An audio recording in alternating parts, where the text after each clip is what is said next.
ఇన్ని వేల సక్సెస్‌ఫుల్ సర్జరీలు చేసినా, ఒక్క చిన్న సర్జరీ అటు ఇటు అయినా గానీ, ఒక కైండ్ ఆఫ్ నిరాశ లేకపోతే అంతా మన చేతిలో ఉందా అనుకుంటా ఇంత సక్సెస్ చూసినా గానీ, ఏది మన చేతిలో ఉండదు.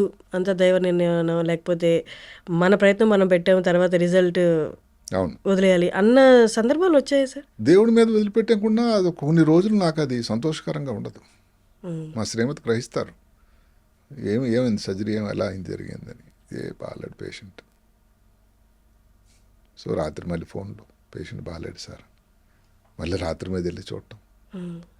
ఇక్కడ చుట్టాలకు మనం చెప్పేసాము రిస్క్ పర్వాలేదని కాదు. అక్కడ పేషెంటే.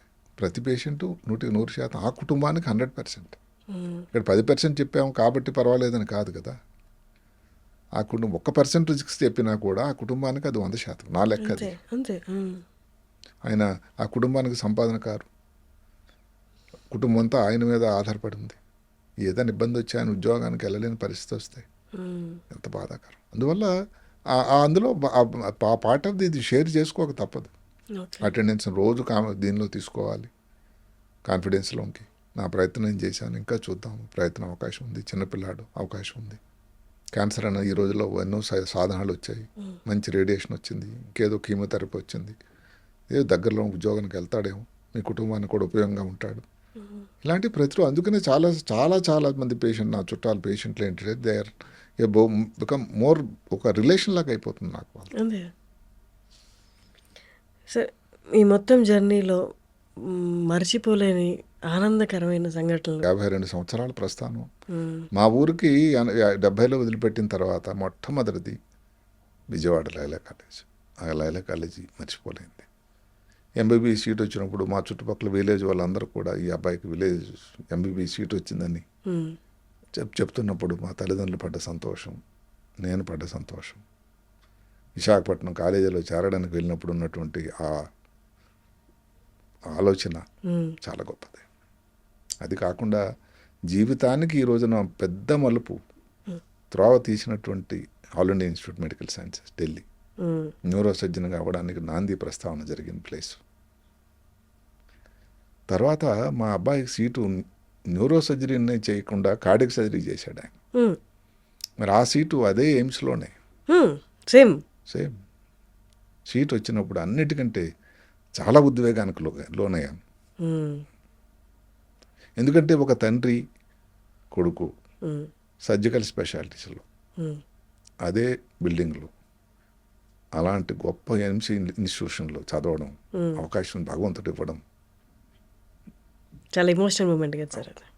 అది ఎట్లా మర్చిపో. అదే సేమ్ బిల్డింగ్లో కొన్నేళ్ల తర్వాత సో మర్చిపోలేని సంఘటనలు అంటే ఇవే.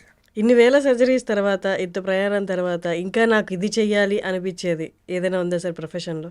అంటే అది ఇంకా అంతులేని కదండి. పాత సినిమా మాదిరి. అంటే ఏంటి, ఇంకా నాకు భగవంతుడు ఆరోగ్యం ఇచ్చినంత వరకు ఇంకా ఆపరేషన్లు చేయాలి, పేషెంట్లకు ఉపయోగకరంగా ఉండాలి, పేషెంట్లు నా మీద నమ్మకం సన్నగిల్ల కన్నా ఉండాలి. ఒక ఎత్తు అయితే ఇప్పుడు మా అబ్బాయి కార్డియక్ సర్జన్ అయ్యాడు.